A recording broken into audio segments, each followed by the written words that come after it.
Hey guys, Intrepidus Podcast, Dan Sikowski, Anthony D'Angelo. We have an awesome guest today, Sal Ventre from the Ventre team. Sal's in the real estate space. He's going to tell us about what he does. Yeah, thank you guys for having me, man. I appreciate it. Absolutely. Yeah, so I'm a real estate broker. I've been selling real estate for the past 11 years now. I was just telling Dan and these guys, I've never had a paycheck. I've always been sales commission, so real estate kind of came natural to me. Awesome, awesome. Well, you told us before the show, like you've been entrepreneurial your whole world and your whole life. It's all you've known. You've never taken a paycheck. You were hustling since you were a young kid. So maybe talk about your journey. Like, what did you do in high school, and then where did you get to that space that you are today? Yeah, so I don't know. I've always just kind of had that entrepreneurial bug. Like I said, I've never had a paycheck. The first business venture that I've ever had, and I clearly remember this, and I tell a lot of people about this.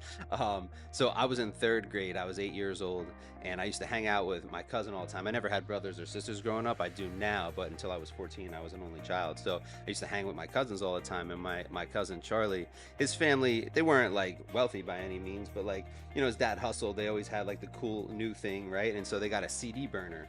And I was 8, so this was going back 27 years ago. You know what I mean? Like no one knew what a CD burner was. Like it was weird. And so we were like, oh my God, you can put like different songs on one thing. Like this is crazy.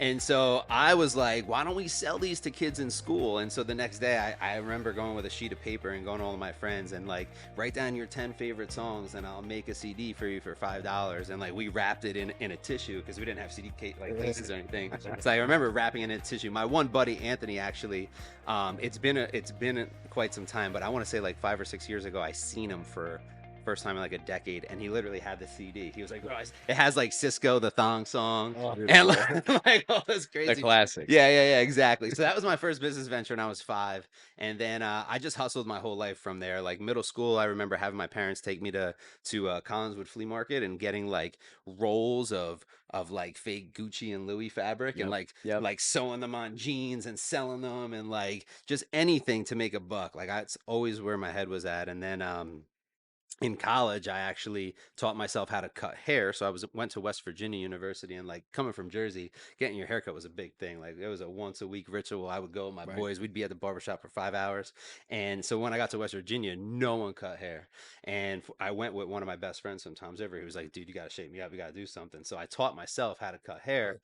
And then eventually all the, everyone on campus was like, can you cut my hair? Can you cut my hair? And then by the time I was a senior, I was only taking classes 2 days a week because every other day I was fully booked. Well, that's Yeah, awesome. yeah. So it's just kind of one thing. Honestly, I told my wife the other day, and like, I don't know that I'm proud of this or not, but it's just always been my thing. I was like, I never wanted to be a real estate agent. I just wanted to be rich. And I was like, however, whatever vehicle will get me to making the money that I want to make, so be it. Like, I Mm. never was like emotionally tied to anything. Yeah, it's how I was when I was younger. I wanted to be rich. I had a big like woohoo moment and realized that and you'll know it now. Your beginning run of real estate, you want to be rich. You were hustling, hustling, hustling, and all you're doing was chasing the money, chasing the money, chasing the money. Now you're at a point where you're a broker. You've got people working with you. Now you realize, hey, if I help all these people make money, I'll make more money. So the rich factor really sits in differently. I was Sure. the same way. How was that run when like you're like, I want to be rich. You're your own realtor, chasing everything, and you didn't realize, hey, this stuff's not going to come back. I got to keep doing it. Yeah, man. I mean, just like anything else, right? Like people say this all the time. Like when I got my real estate license, if you had said like, "Hey, 10 years from now, this is all the shit that you would have to deal with and do," and I probably wouldn't have signed up, but here I am now, and I'm happy that I did. When did you realize, what Dan was just saying? When did you realize that you had to create a team in order to achieve your goal of being successful? So I've been running a real estate team for about 7 years Mhm. now. And for me, it was just always a matter of just subconsciously like never wanting to be stagnant. Right. And so like after my first 3, 4 years in the business, I kind of got to a place where I obviously wasn't at the top yet, but I got very comfortable with like, all right, I get this business. I'm doing well enough. Like, what's the next step? What's Mhm. the next level? And I knew that like one of the tougher things about my business being in like a service business is there's only one of me, right? I can only be so many places at one time. And so I was like, all right, how do I make more money? I can either sell more homes, Mhm. um, or sell more expensive homes, of course, but I personally can only sell so many homes. And that's Right. actually when I started the team. So I got maxed out. I mean, my first couple of years I was selling, 10, 15, 20 homes. And then I got to a point where I was selling 60, 70 homes a year by myself, running around like a lunatic. Fortunately, I didn't have a wife or kids, so I was able to do that. But then I was like, all right, there's no way for me to sell more homes than this without more people. Okay. And So that's, that came pretty organically. yeah. You maxed yourself out. You said, okay, I've done as much as I could do. Maybe I could sell more homes, but maybe my personal life will suffer. All right, now what's the next step? All right, introduce a new team. So what did that look like for you? Exactly. How did you go from selling for yourself to selling for an entire team or showing the team how to sell? Dude, I've always been like fake it till you make it, man. Like that's always been my thing. Like, just I'll figure it out. Hmm. I just take that step and figure it out. And so that's really what I did. And I went through a lot of people, and because I probably just wasn't a good business owner, I just was Well, learning. that's a good topic then. Let's talk about how you identify who's going to be a good salesperson or a good person for your team. Yeah, that's a good question because I still struggle with that right now.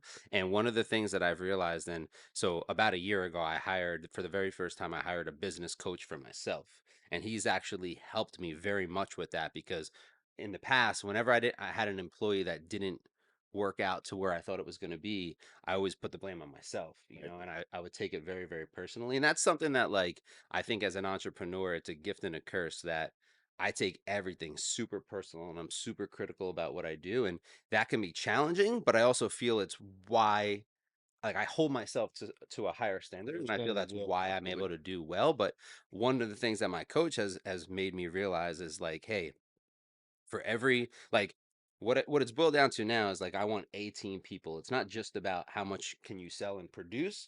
If that comes along with like a lot of drama and complaining and this, that, the other thing, I don't care what your numbers are. Mm. So that's like first and foremost. And then like what I've realized is it's just a numbers thing. And like I want so two things. Number one, I want to hire the people, what I've realized now, because I used to want to hire people that like I can make better and like Hmm. grow and A like project. right, a Mold, like you project, said, Right. yeah. right.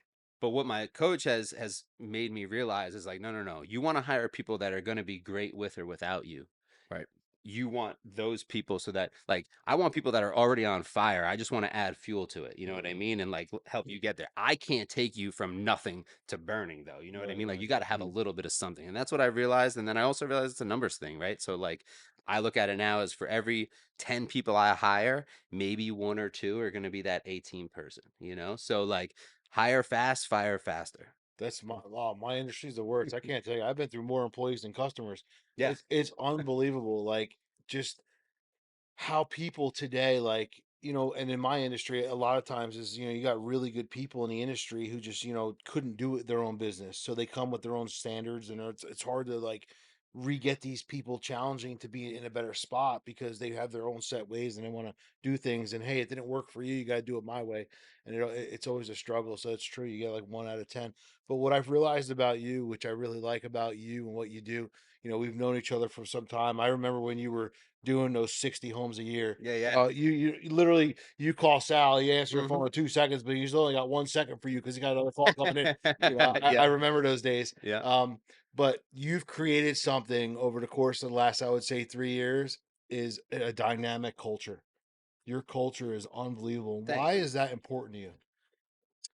I think it's important for a couple of reasons. I think that I want to have fun, right? Like I want to have a good time and be surrounded by the right types of people. And I think that also too, like that's what motivates people at the end of the day. I'm very money motivated. Okay. But I also realize that it's not everyone's thing.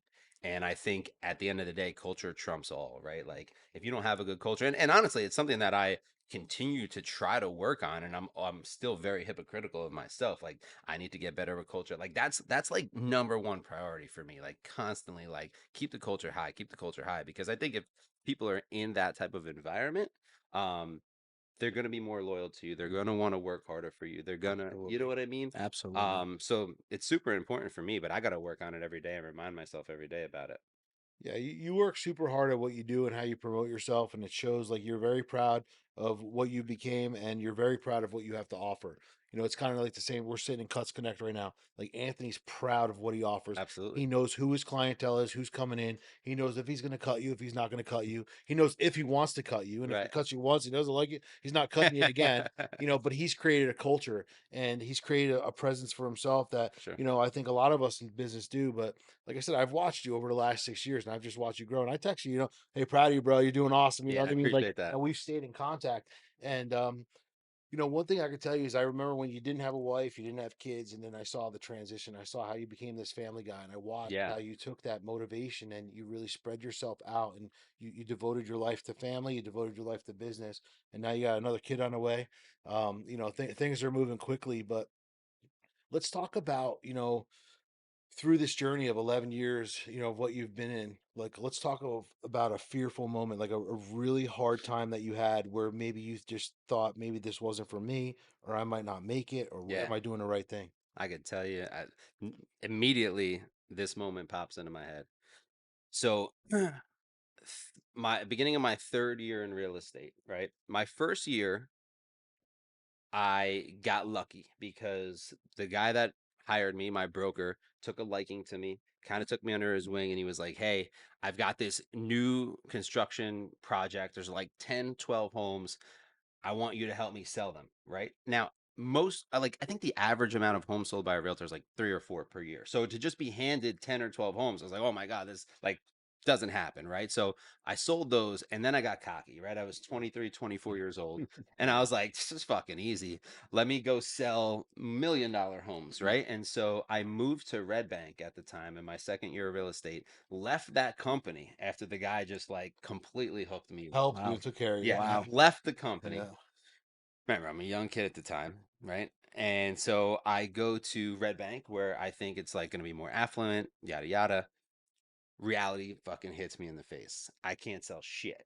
Plus, I'm competing with like a way higher level of agents, and just in an area where I knew nobody, I had no connections, and like I started to panic. And then fortunately, I met a gentleman that was flipping houses, and boom, I had like a half a dozen, 10 deals handed to me again. Mm. Okay.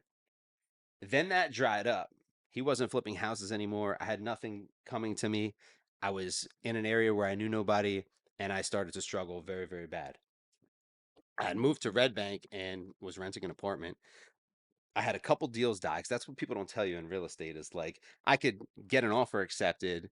I got this like commission check that is supposed to be coming in. Most people spend it, and then deals die often. And so I remember hitting a rough patch and having no deals under contract, nothing even in the works, and no money. Like, I'm talking $0. And I've got rent, car payment, etc., like everything, Mm. right? And I'm like, what the fuck do I do? And now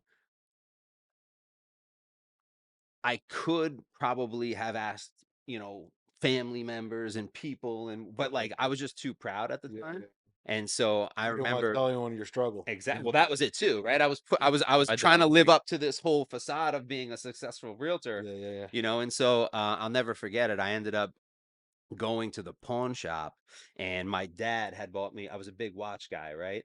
My dad had bought me a Tag Heuer watch for my 16th birthday, and I pawned it to get money to just put gas in my car, pay my rent, Right. whatever. And I remember, I got like chills. I remember literally going back into my car afterwards and just fucking breaking down and crying, and just being like, what am I doing? Like, maybe, and I always like had this, and I feel like a lot of entrepreneurs and successful people do.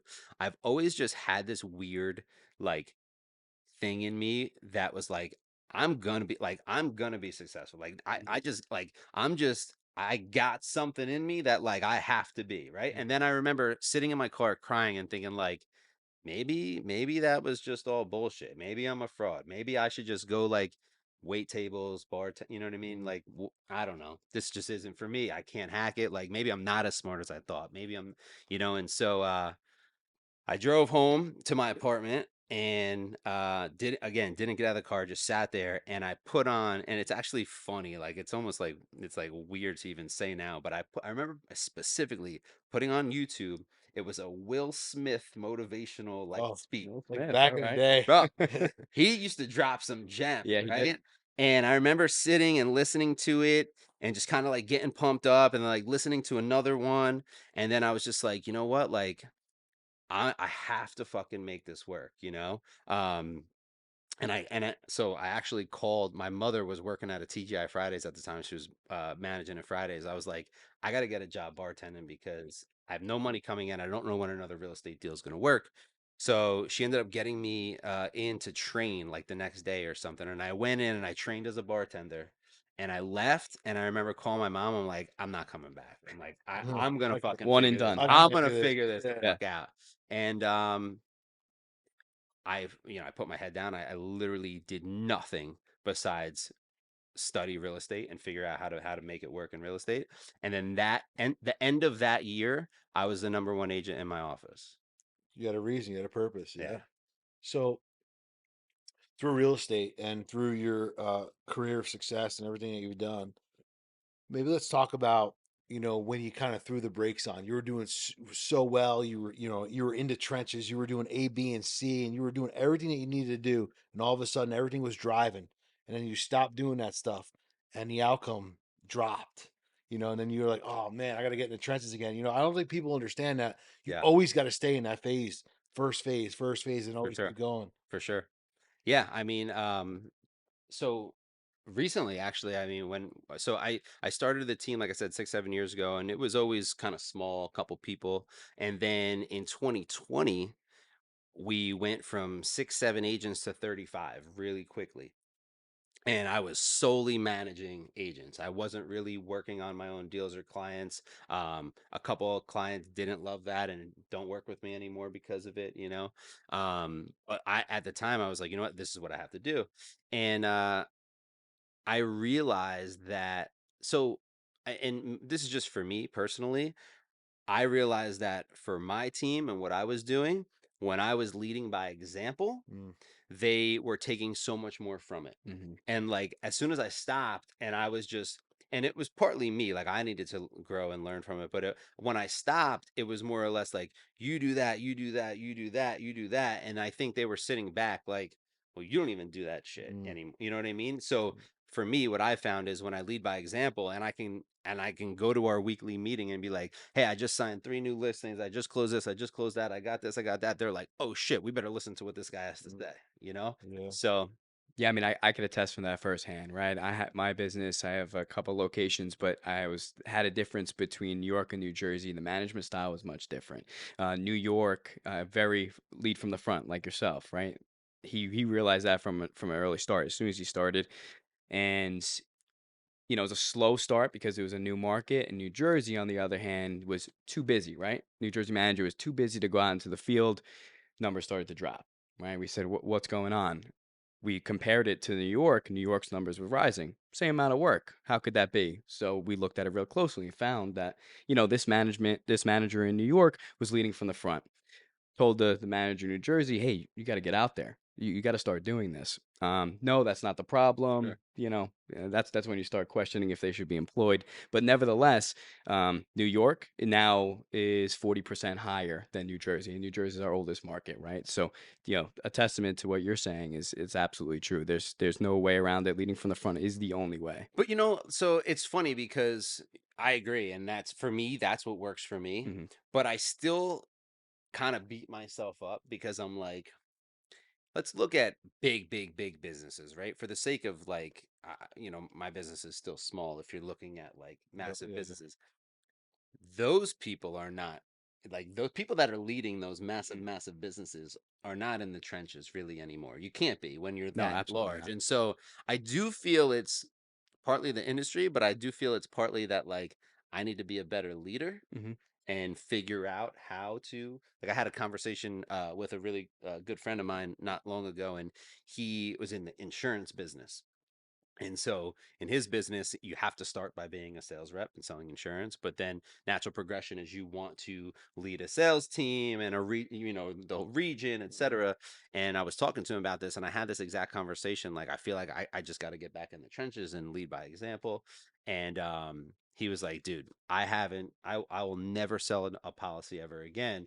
Are you doing this with your agents? No. Are you doing this with your agents? No. Like, and I Mm-hmm. feel like it's partly the industry, but it's partly like I need to be a better leader.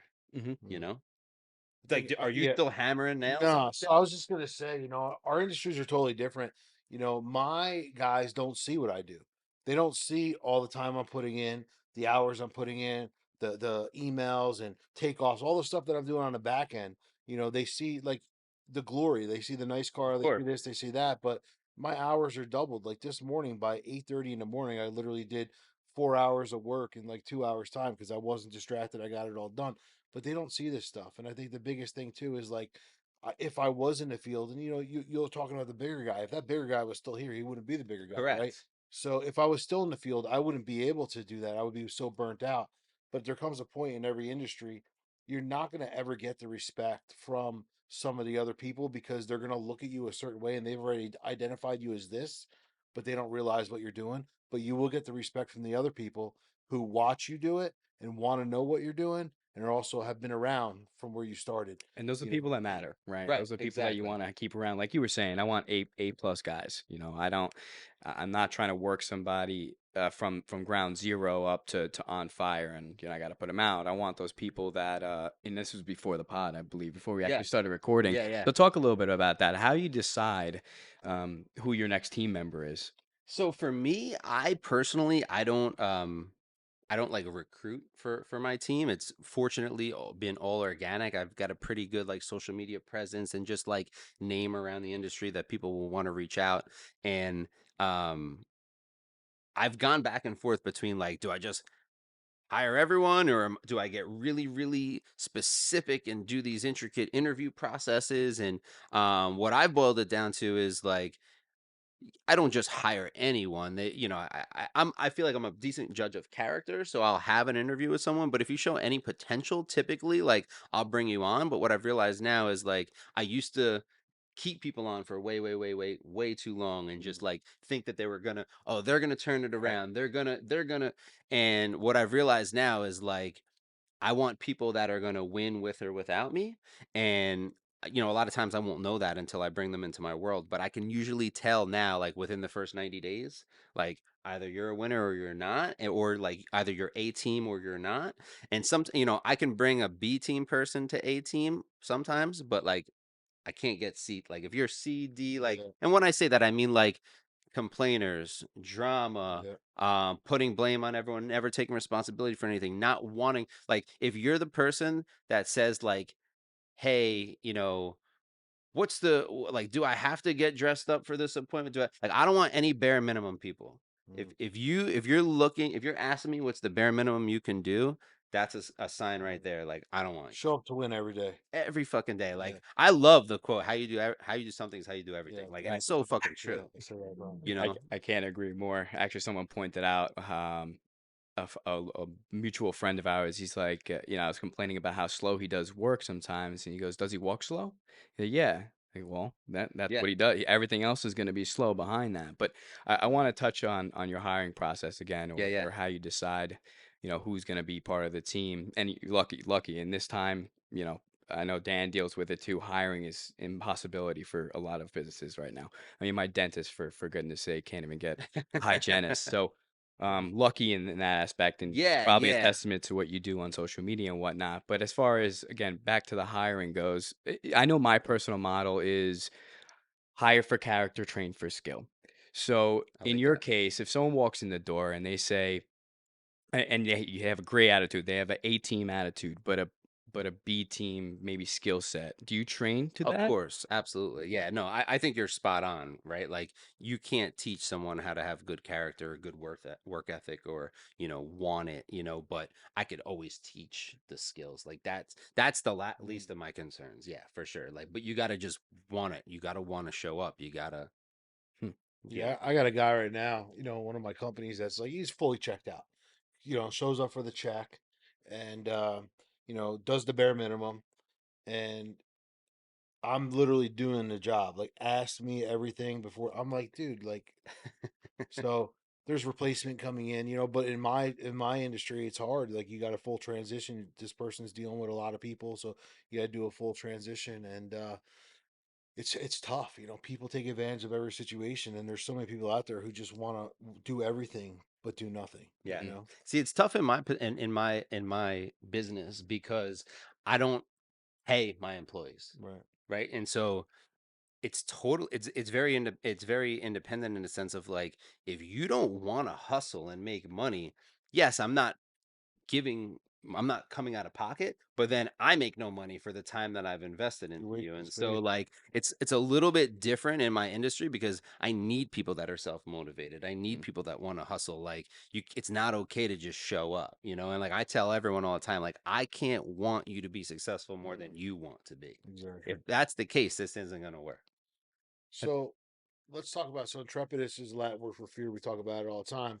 Um, I think fear is important. A lot of people don't really register that people who are successful have a lot of fearing moments. How does fear play a part of your life today? Jeez, it plays a huge part of my life. Like I said, I always kind of had this like internal voice that was like, you are meant for something bigger. And so my biggest fear has always been regret. Like, my biggest fear is that I'm just not living up to my full potential. Like, I'm not doing what God wanted me to do. You know what I mean? That's funny. I just posted a video on the way here, and I said, like, we're not guaranteed tomorrow. Right. Like, you go up to the gates, God's gonna be like, hey, you know, you're not who I thought you were. Right. Like, you don't want him to be disappointed in you, right? Right. I don't want to get there and be like, I gave you all this shit and you didn't Yeah, use it. yeah. You know what I You, mean? Like, Mhm. that's my biggest fear. And so, I just, I, every Good way to single, put it. I literally, gave you all people I this. put, gave you all this shit and you yeah. blew it. Like, what the fuck, man? That's what I think of, you know? God Right. literally lays out a Right. carpet of opportunity, and I think the biggest thing that, people don't realize what they do is they put it off.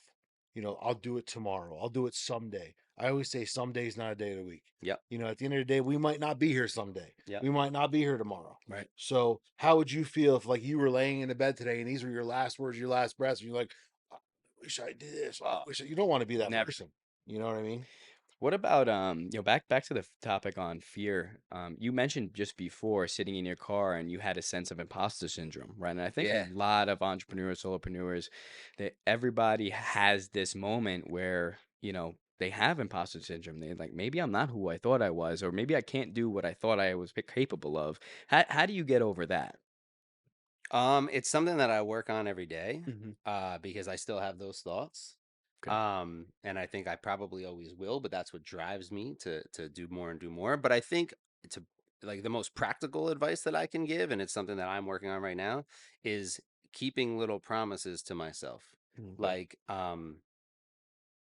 waking up earlier has always been something that, I keep like, it's not a journal, it's more or less like my calendar, Yep. but I also write notes, and I, from my coaching calls, and everything's on there. And so I always look back at those things, and I can literally tell you, and it almost like it's embarrassing to even say out loud, but for years I've had the same things that have been holding me back. I need to wake up earlier, I need to drink less alcohol, if we're being honest, Hmm. and I need to, just remove any distractions from my life, right? I could be where I'm at right now, have a drink on the weekend, go out with my buddies, do those types of things, sleep in. And I've been able to get to where I am that way. But there's always been a part of me that's like, hey, if you just took it to this next level Hmm. and got up earlier, and did this and did that and did this, like, I'd probably be at that next level. So, um, I don't know, man, just constantly keeping those promises to myself. So, like, today I was up at 5 o'clock this morning because when my alarm went, I was like, I don't want to get up, but I got to keep this promise to myself, because every little promise that I keep to myself builds up a little more confidence that, like, all right, maybe I am that person. You know what I mean? Maybe I, I couldn't agree with you Yeah, more. we I fall really. trap. Yep. Absolutely. What I think is interesting, the small wins, right? We actually just spoke to an individual and he said the small wins, like, yeah, little exactly. bit at a time. So I definitely, I couldn't agree more. I think that's very important.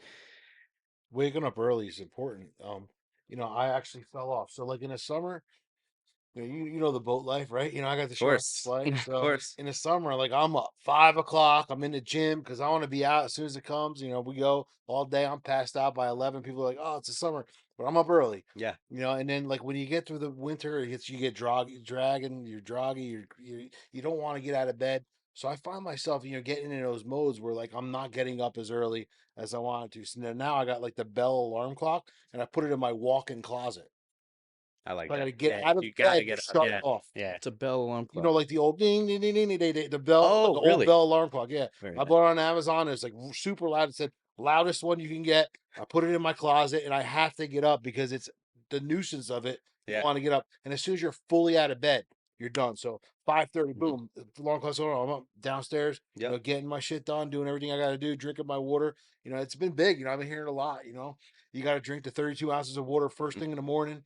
Just get going, and if you get stuff done when you're in that pace and you don't just sit around and do nothing, you're so much more ahead of Oh, the for world sure. by the time the world gets up, you know? Yeah. And you know what honestly like motivates me, and I bet you guys are similar because you're both entrepreneurial and successful, etc. But like I actually like I fucking love I get off on doing shit that I know other people won't do. Mm. Mm-hmm. Because like not that like I'm not better than anybody, but um like you're in shape, right? Like I've been in excellent shape, and I know in order to do that you've got to eat a particular way. You've got to Absolutely. where you got to do things that 99.9% of the world would not be willing to do, and sometimes just doing that actually like I fucking love it. You just did that recently. You just did like this whole like lose weight challenge, right? Like last year or year Yeah, before, yeah, yeah, right? So yeah, yeah, yeah. When after close. I had my son, yeah, Yeah. after I had my son. But I I was watching a video recently, and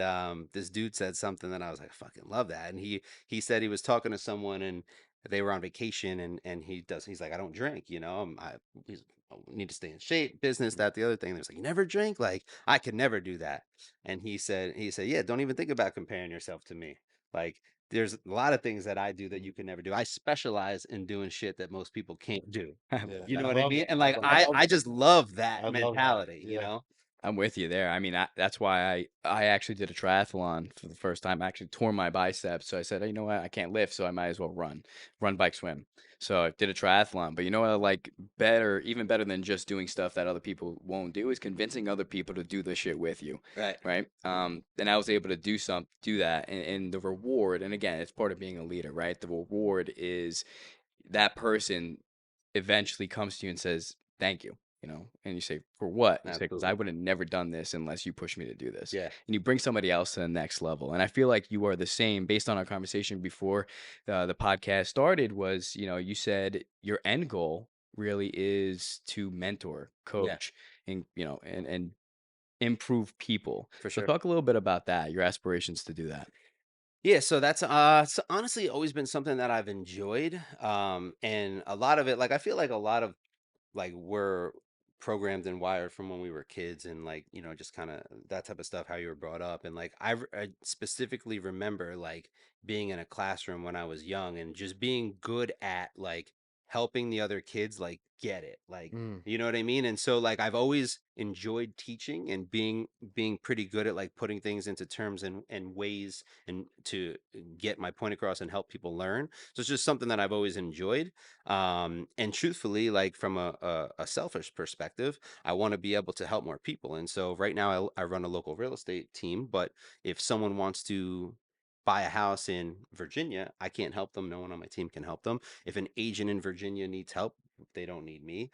By going the coaching mentorship route, I now am able to touch and work with agents all over the country and all Mm. over the world, really. So it kind of Yeah. just opens up what I could do. So you did something unique. We were talking about it earlier. When you went to college, you didn't want to be in a fraternity. Yeah. Talk about that. How you didn't want to do something, you turned something that you didn't want to do to something that was so explosive, and then created a business idea. Yep. Then you talked about the partnership idea and how all that stirred into where you are today. Yeah, so I went to West Virginia University. Originally grew up in Toms River, and I remember sitting in my math class. I think it was my senior year, actually. Like, hadn't chosen college yet, and one of my best friends, Austin, was like, "Yo, man, where you going to school?" And I was like, "I don't know. Where you going?" He's like, I don't know. I was like, well, my buddy is going to West Virginia, and he sent me a picture of like mud wrestling in Yeah. this club. I was like, it looks really sick. I was like, I might just go there. And he's like, well, I'll go if you go. And that was it. I like didn't apply to any other schools, didn't look at any. So I was like, I fuck it, I'll go. Mm. So we went to West Virginia, and so I went with my buddy, and we ended up making friends with these two kids from North Jersey, who we hit it off with, and then our sophomore year ended up living with. So the first semester of our sophomore year, these two kids were like, hey, we're going to pledge a fraternity. And me and my buddy Austin were like, no, we don't want nothing to do with fraternity. Like, good luck, you know? So they went through a whole semester of pledging. And so like, that's not a fun experience. Like you're getting hazed, you're going through a lot of bullshit.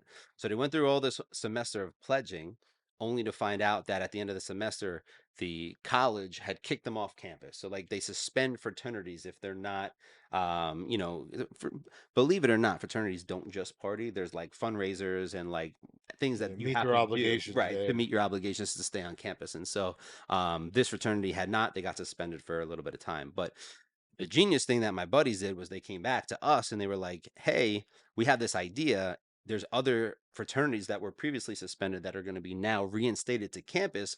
Why don't we just restart one of those? You don't have to pledge. There's like, we'll be the first people, you know? And so I thought it was a really cool idea. We were like, fuck it, let's do it. And so we started recruiting people. We put this fraternity together, did everything we had to do. And by my senior year, we were, I think, the third largest fraternity on campus. I actually have like plaques from like the most improved fraternity on campus. And like at a big school like West Virginia, Yeah. that's a cool accomplishment. So we had a few hundred people, Well, and it was cool because it taught me a lot about business, truthfully, leadership as well. and leadership. Right, I had a few hundred kids that all like kind of looked up to me and asking me for advice and what to do and this and that. And so, but yeah, but organizing everything, and I learned a lot about managing people and all that stuff. So you had an idea your senior year in Yeah. school. You presented it to your business class. So here's actually what happened. So in that fraternity, my one buddy that was part of that original four group, his name was Joe, and he ended up getting a job as like a sous chef at one of the restaurants on Yeah. campus. So he was like helping one of the chefs, and he came home. He came back to the fraternity house one day with like these cinnamon roasted like walnuts and like all this like these like cashews and all these like cinnamon roasted nuts that it was like some special at his restaurant, and everyone like devoured. They were like, oh my god, those are the best things ever, like you got to make us more. And so he was like, yo, why don't we sell these nuts, right? Like I'll bag them up and we'll sell these nuts.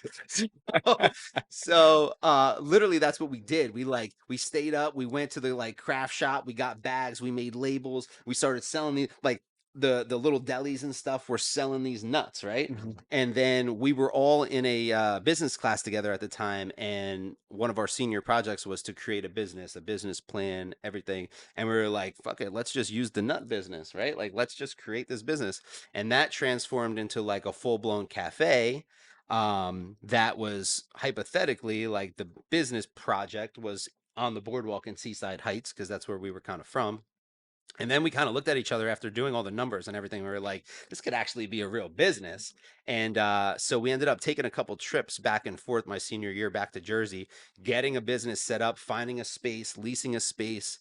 Of course, we all got like a very small loan from our families to kind of help us get up and Right. running.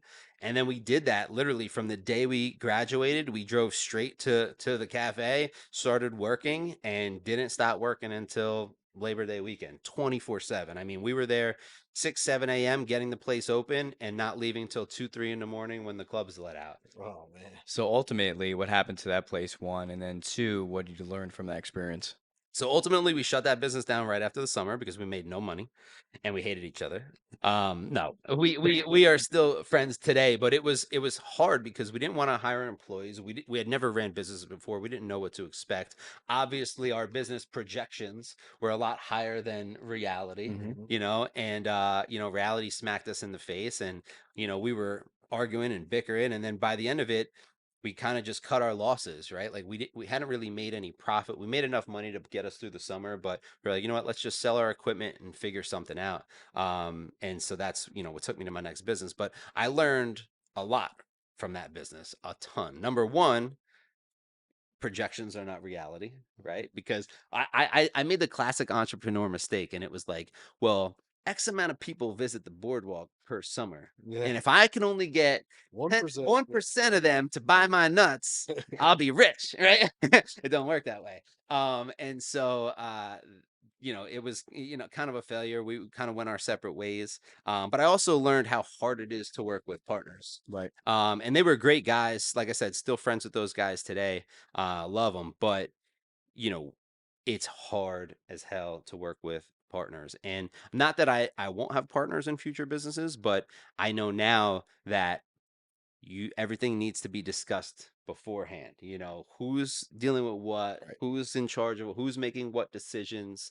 You've got to have everything set in place. And also too, we were young, we were immature, we didn't know how to run a business. Right. It'd be different today, but after that, I analyzed partnerships way more than I probably would have. You went Right. right into the yogurt business after that, Yeah, and yeah, so from that time of cutting hair, where you learn how to cut hair, actually selling CDs when you were young, yeah, all that personal development was learned by trial and error by yourself. yeah, You got introduced to the real world of personal development at that yogurt spot. Talk about that, and I think it's yeah. important because I don't think many people understand people at our caliber and what we do, how much we train our mind, what we read, what we put in our head, the things that we don't watch on TV. Right. TVs, we have 15 TVs in our house, but none of them even work Yeah. because we don't turn them on, Yep. right? Because we use our time and brain for other stuff. So where did that take you? Where did that whole space take you, like, and start your whole personal development world today? So actually, my personal development journey started at the cafe, the nut place. We backed up to a pizzeria, and there was this guy, Frank. Is his last name? I forget. But anyway, Frank owned this pizzeria, and he was a hustler, entrepreneur his whole life, constantly flipping houses, opening different businesses. And I was one of those people growing up, like I refused to read a book. It wasn't cool. Like even with school, like I don't read, you know. And then Frank, I looked up to just because I was a business owner and just what I wanted to do. And he gave me a book called Rich Dad Poor Dad because in the summer at this cafe it was great, but there's a lot of downtime. Yeah. And so what do you do? Just sit in there. And so he gave me this book, Rich Dad Poor Dad, and I like immediately got hooked. I read it like 3 times, and that's what sparked the real estate bug. But that's what also sparked the self-development thing. And so I went from that book to another book to another book, and I was just like addicted to like self-development and learning at that point. And then once we shut down the cafe, I opened up a frozen yogurt business, make it yourself, pay by the weight. That it was like a big craze at the time. We're going back 14 years or so. And it was a huge craze. First summer, did really, really well, really busy. Now, at the time, I was 23. I opened this business. I had about a dozen employees. I thought I knew how to run a business because I'd just run a cafe for 3 months. Like no one Into could the tell me ground. anything. But Yeah, nevertheless, ran a yeah, cafe learned into a the lot. ground for 3 months. So Yeah. I thought I knew what I was doing, and that was another big learning experience. Now really managing people because I didn't have employees at the previous place. Right now I've got 10, 12 employees, people that are counting on me. And in the winter time of that is when it got slow and I went back to reading books. And that's when I was like, you know what? I really am interested in real estate. I kind of want to flip houses, get into it. I had no interest in being a real estate agent. Wanted to flip houses, invest. Got my license in the middle of the winter when it was slow. And I actually accidentally sold a house like very, very quickly. After I got my license, I was at a family barbecue. One of my uncle's friends from New York, he was like, I'm thinking about buying a summer house in Ortley. So like, I got my real estate license, I'll show you some places. He ends up getting an offer accepted like the first week after I got my license. And I was like, whoa. Like I looked at the commission, I was like, I could get used to this. Like this, Yeah. this is way better than $3 cups of yogurt. And so I ended up selling that business within a couple months. And that's a whole nother story because I was immature, didn't have any experience, and wanted out of a business. So you know what happens then? I seller financed it to a scam artist who Oh stole all my no! shit. Oh, Wow! Wow! Yeah. Because I was just desperate to get I out. think we all lose. I mean, I've lost 75,000. I've lost hundreds of thousands of dollars just trying to put trust in the right people. It's crazy. So Yeah. you have kids now, and something that we like to talk about is we are in an absolutely crazy world right now, Yeah. and you're bringing up a son, soon to be a daughter. What are some of the things that you're gonna instill in your children about fear? Because I think this world's gonna mess up a lot of our kids, and it's our job as parents to really show them the way and pave the path for them. So, what are some of the things that you wanna, instill in your kids about fear? About fear. I mean, there's a lot that I want to instill in my kids, but specifically about fear. I guess kind of going back to what we said before, is like I want, so one of the things is that with my son, and like I I didn't have like a hard childhood by any means. Like my parents were divorced, it wasn't like the perfect American family, but I wasn't like, wasn't horrible by any means at all. But I do think back to my childhood all the time when I'm raising my son, and I think back to like certain situations with my mom and my dad, and Hmm. and like how I would do it differently and better, and you know what I mean. And so with my son, one of the main things is I've learned that the only way to learn is by making mistakes. Mm, And this is actually a topic that I want to ask both of you guys about, because I think about it all the time raising children. But like I've learned that you got to make mistakes, and then you adjust, you correct, you continue, and that's how you get better. I was raised as a young child, like you make a mistake, you get in trouble and you're mm, punished and it's Right. bad and Right. it's, you know what I mean? mm, And so I try not to do that with my son. I try to encourage him so much, and I want him to make mistakes and I want him to learn. And I feel that actually the self-development part of me, and the books that I've read and the courses that I've attended and the coaches that I've hired and all that stuff makes me a 10 times better parent, mm. because I'm able to like look at him through the lens of like I know how a person properly should be mentally, Yeah. mentally thinking. So I'm very conscious about how I raise him, and things that I say. Like every single night before bed, I make sure I tell him how proud I am of him, of like, certain things that I know instill certain things in children, or don't when you don't do those things. But um I want to encourage my son to make mistakes, to try things, to not be afraid of, Yeah. what people think or anything like that. And also to be afraid of regret, just like I am, because I want him to try Right. everything. I Yep. want him to just put himself out there. So, um, I think learning up and like you said, do it this way or you're in trouble. There's so many ways to do things, and this is why the creative space of successful people is so different because they did things different. right, I tell people like when you are in high school or you're in school and you plagiarize, you get in trouble. But if you mimic and copy what someone successfully has done, you're going to have the same results. right, Right. You're not going to get arrested. You're not going to be in a principal's office. right. So we're taught this, and that's why the world is so straight arrow to like nowhere. And you just hit a Hmm. wall, hit a wall, hit a wall. And then you find people who are entrepreneurial and they're the ones who the arrows bend. They just go and they had enough of it. And it's important, you are gonna go through that stuff, but But people stop dreaming. Like you're showing your kid how he can dream and do good things. You're working hard. He's seeing you work hard, but he's also seeing a good life. And he's going to raise up coming doing that. And I'm sure just knowing you and who you are, you're going to make your kids work for what Oh, they for sure. want. You're not going to give them what Yeah. they want. But I think what I think is important though about that is like, and I think you guys would probably agree, is like I will always make them work for something, mhm, but I'll never make them think anything's out of reach, right? Like Yeah, yeah, like of we all course. grew up with like, what do you think? Money grows on trees. We can't right. afford that. We Yeah, like, who do you think you are? This, that, the other thing. Like, no way. You tell me you want something. All right, cool. Let's let's figure out a figure out way how that to you get can it. get it. You know what I Yep. mean? Like that's one thing that I will always instill in. But what I wanted to say was, I think a lot of people, like you hear like media headlines and people just talk about how um wealthy people, like their children have more advantages, and that's why they end up becoming, or they have a better chance of becoming well. And truthfully, I think it's really all solely around the things, how they're raised and what they're taught and how they're taught to think. 100%. You know what I Because mean? there's a lot of people like my son goes to Donovan Catholic, and you see these kids are spoiled. They're driving these brand new $100,000 Range Rovers to school. And these kids are out drinking, partying, doing all that stuff. My kid drives a '06 Ford pickup truck to school, has his own business. He's working hard. It's just generational traits and how you teach them and things that you want to teach them. And like he's like, the kids are off for spring break and they're all getting drunk and stupid. I'm going to work. Yeah, yeah. It's that mental, But now where do focus. you but now where do you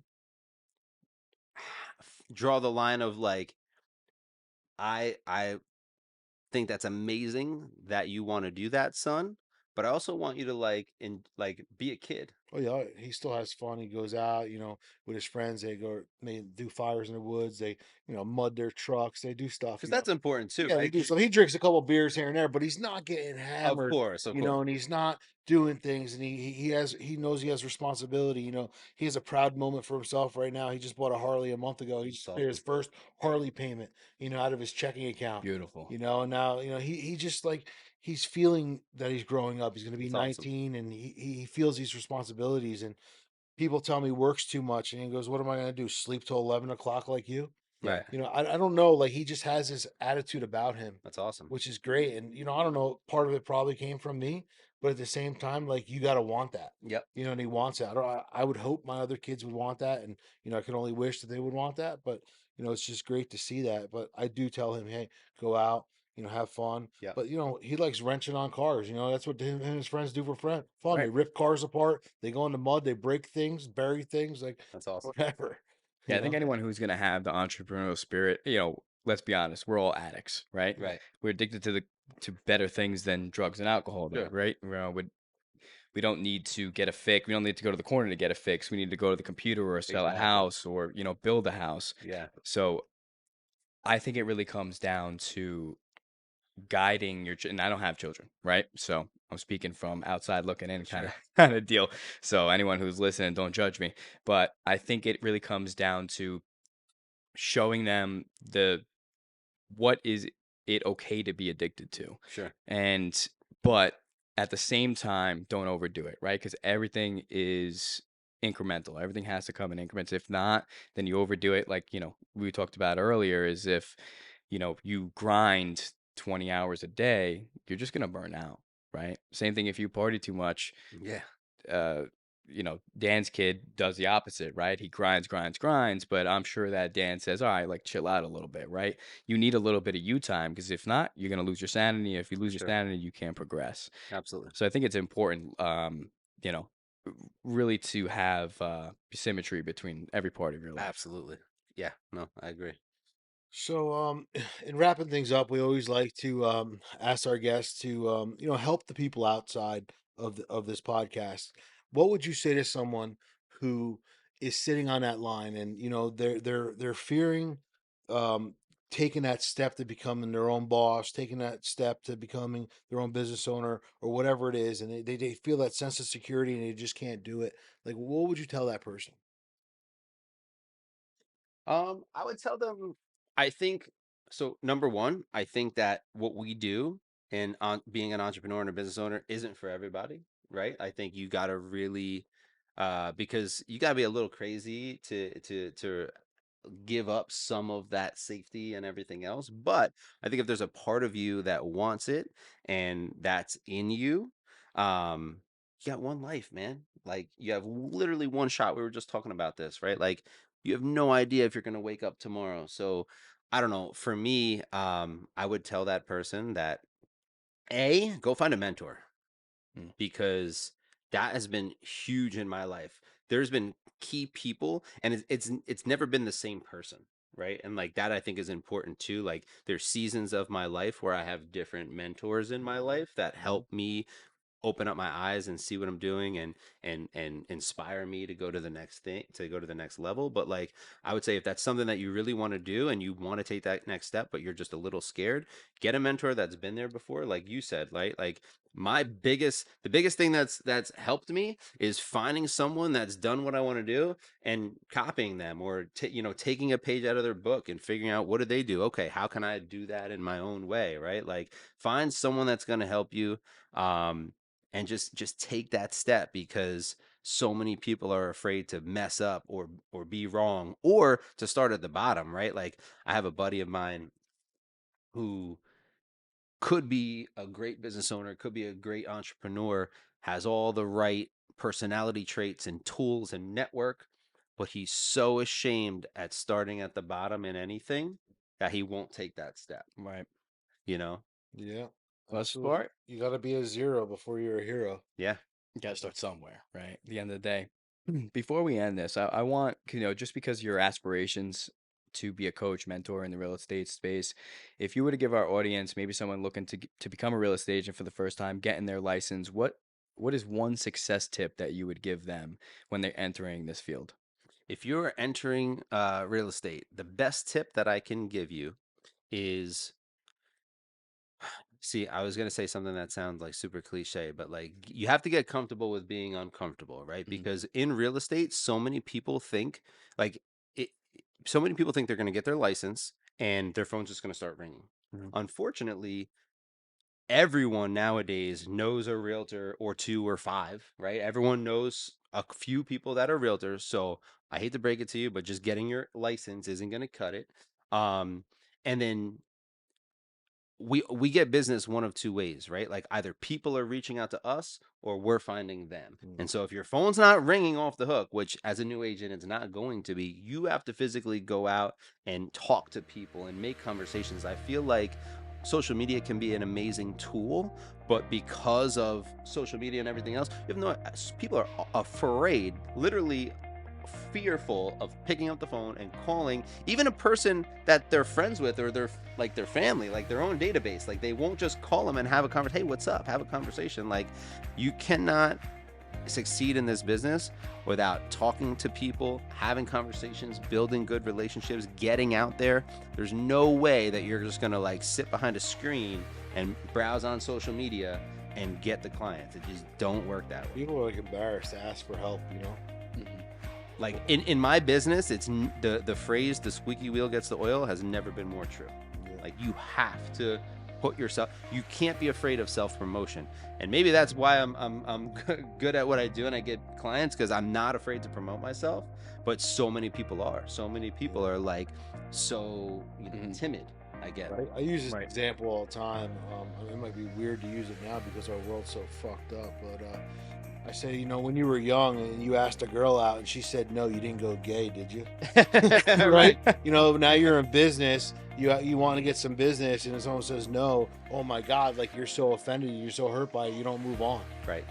But it is what it is. So Sal, where can everyone find you? Social media, websites, where can they find you? Everything for me is super easy. Everything is Sal Ventre. www.salventre.com, at Sal Ventre on every single social media platform. Self-promotion. That's it, man. Right? Awesome. Perfect. Well, guys, here at Cuts Connect, Sal Ventre, and thank you for your time. Stay tuned. Appreciate you guys for having me. Thanks, guys. Thanks, Of course. Appreciate you. Thanks a lot. Thanks for coming. Yeah, of course. Sup, Ant?